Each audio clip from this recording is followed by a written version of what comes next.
Kenapa mimpi harus diperjuangkan jika akhirnya ditinggalkan?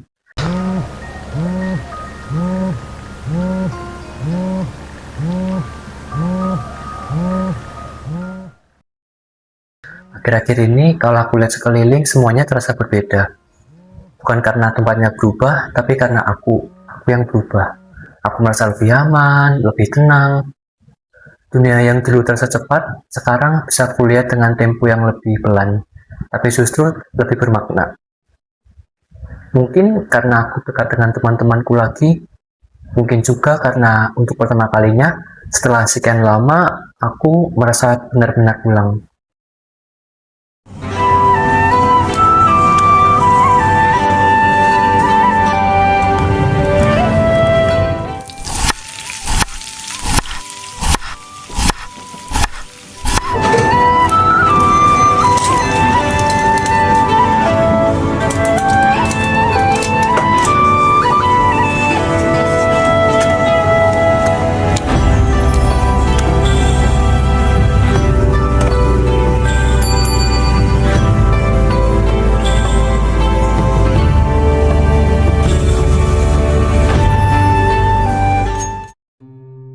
Kalau aku memandang diriku dari luar, rasanya juga beda.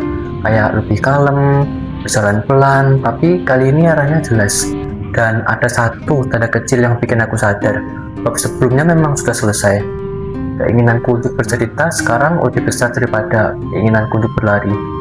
Aku nggak lagi sibuk mengejar apapun, aku cuma pengen duduk sebentar, ngopi, dan memahami apa yang sebenarnya terjadi di dalam diriku. Hal-hal kecil yang dulu lewat begitu aja, sekarang rasanya lebih bermakna. Kayak obrolan bareng temen, tawa mereka, cara mereka cerita lebih banyak kata. Aku nggak tahu sejak kapan, tapi mereka terlihat seperti keluarga kecilku.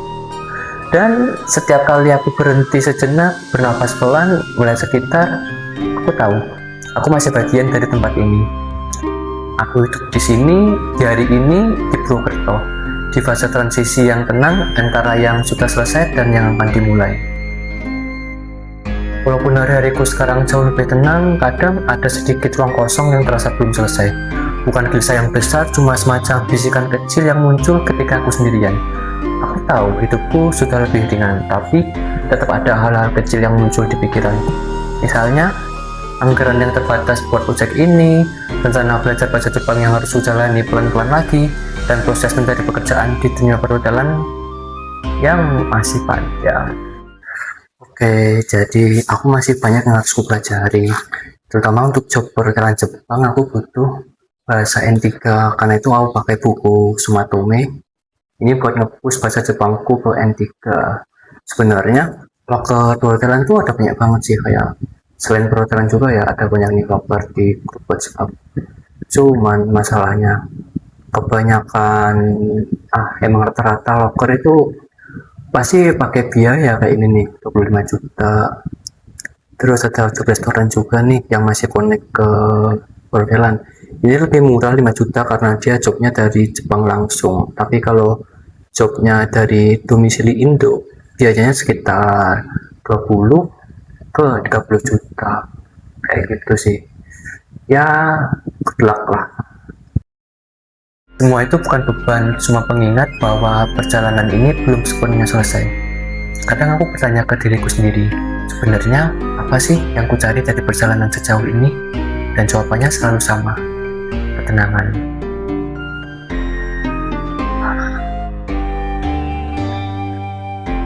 Aku cuma pengen punya tempat buat hidup dengan pelan, tapi tetap bermakna. Tempat yang cukup tenang buat belajar, cukup hangat buat tumbuh, dan cukup stabil untuk membangun finansial. Lucu, rasanya kayak udah gak ada lagi hal yang pengen aku ceritain. Aku udah terlalu sering nulis, sampai yang tersisa cuma proses dan waktu. Tapi kalau ditanya kapan terakhir kali aku benar-benar yakin dengan langkahku, jawabannya sederhana, hari ini. Setiap hari aku merasa yakin karena aku memilih tempat yang membuatku bernafas lebih dalam. Dan kalau ditanya, apakah aku benar-benar ingin sampai atau aku cuma takut berhenti? Sekarang aku tahu, jawabannya aku ingin berhenti. Bukan karena menyerah, tapi karena di sini, di Purwokerto, aku merasa sampai. Aku nggak lagi dikejar apapun, aku nggak lagi takut berhenti.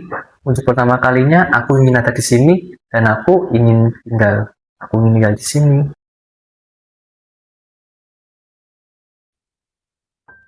Kalau aku jujur ke diriku sendiri, mungkin salah satu akar dari semua ini adalah harapanku yang dulu terlalu besar.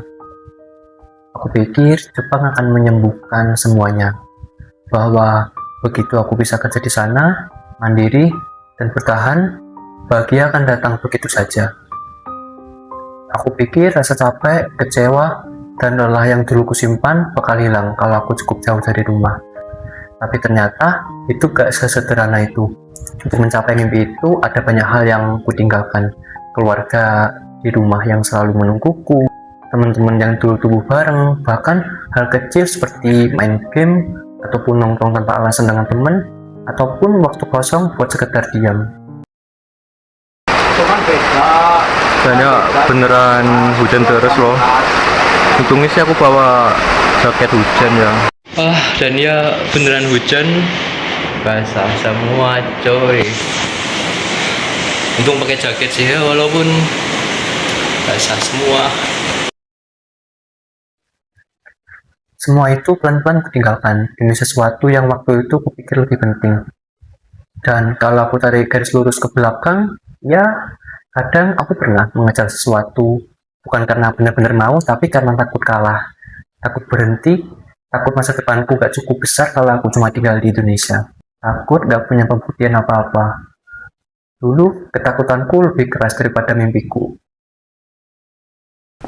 Sekarang ketika aku lihat ke dalam, aku sadar mungkin hal tersulit bukan tentang memaafkan masa lalu, tapi menerima bahwa kebahagiaan itu ternyata bukan soal sejauh apa aku pergi. Dan lucunya, aku merasa semua bebanku sudah aku tinggalkan di Tokyo. Semua sedih, semua lelah, semua perjalanan panjang itu rasanya sudah selesai di sana. Aku pulang dengan tangan yang lebih kosong, tapi hatiku terasa lebih ringan. Ternyata akar dari semua rasa ini bukan tentang negara yang kutuju, tapi tentang versi diriku yang dulu terlalu keras berusaha menjadi seseorang.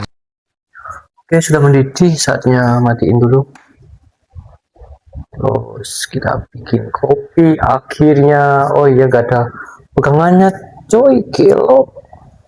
Udah, help manual. Gila. Aku baru ngeh ya setelah dicoba. Ternyata emang gak dikasih pegangan. Harus serius. Ya, sebenarnya agak lucu sih. Panci gak ada pegangannya ini. Kurang super. Alhamdulillah, kopi setelah sekian lama akhirnya aku bisa ngopi. Aroma kopi dan pasti panas.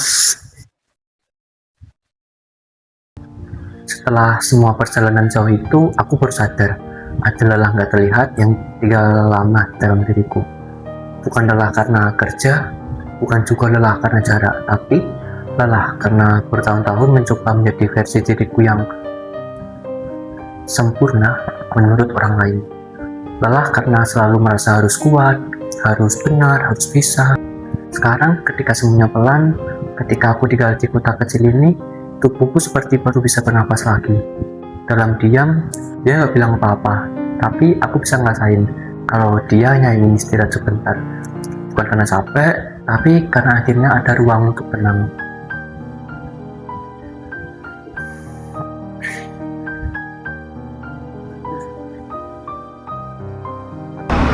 Dan akhirnya aku bisa menikmati hidup tanpa harus terburu-buru. Bangun pelan-pelan, jalan pagi tanpa tujuan, duduk sambil lihat langit sore. Hal-hal sederhana yang dulu terasa mewah waktu aku masih ngejar sesuatu yang jauh di sana. Di perjalanan ini memang ada hal-hal yang hilang. Ada cinta yang gak sempat tumbuh dengan benar, ada keluarga yang mungkin dari awal gak pernah benar-benar utuh. Ada rasa sayang yang gak terbalas, ada juga teman-teman yang kutinggalkan demi mimpi yang kupikir harus selalu kukejar. Tapi anehnya, Semua kehilangan itu pelan-pelan digantikan oleh hal-hal lain. Kebaikan dari orang-orang yang ketemu di jalan, teman-teman yang sekarang jadi keluarga kecilku, rasa damai yang diam-diam tumbuh setiap kali aku bangun tidur, perasaan bahwa aku cukup akhirnya muncul setelah sekian lama tenggelam. Ketika aku lihat ke belakang, aku sadar aku nggak menyesal sama sekali. Karena setiap pilihan, setiap langkah yang dulu terasa berat, ternyata membawaku ke tempat yang sekarang terasa paling benar. Tempat dimana untuk pertama kalinya aku nggak cuma hidup, tapi merasa hidup.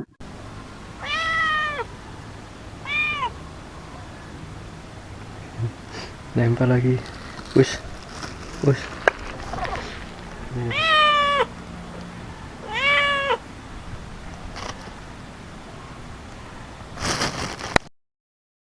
Aku baru sadar, mungkin selesai itu bukan tentang berhenti, tapi tentang momen ketika akhirnya aku bisa tenang, melihat dunia berjalan, tanpa merasa takut ketinggalan.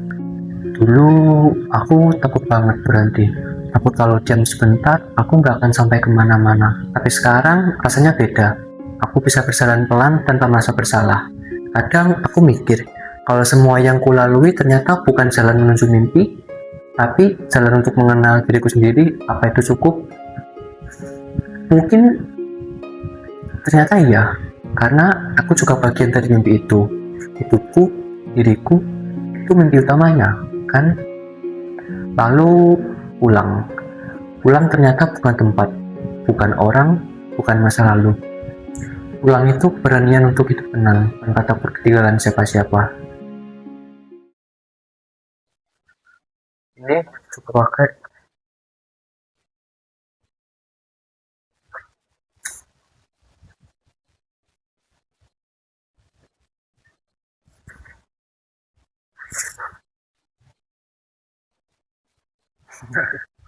Nggak tahu ya apakah cocok nggak sih sebenarnya. Lihat sendiri.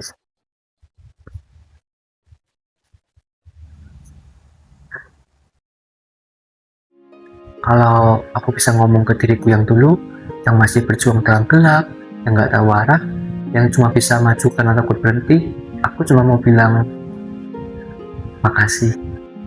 Makasih udah mencari jalan sejauh ini. Karena tanpa dia, aku gak bakal sampai di titik ini, dimana aku bisa bernafas dengan bebas. Dan kalau suatu hari aku harus mulai lagi dari nol, aku tahu apa yang akan kubawa. Tekad, keberanian, dan keyakinan bahwa di depan sana ada tempat yang tenang menunggu aku. Sementara yang ingin kutinggalkan, mungkin rasa takut kehilangan orang-orang yang kusayang. Kalaupun mereka gak bisa ikut jalan bareng, ya gak apa-apa. Aku percaya bakal ketemu sosok yang membawa kedamaian itu lagi. Entah siapa, entah kapan, entah di mana. Tapi aku tahu, dunia selalu punya caranya sendiri buat mengenalin aku pada rumah yang baru.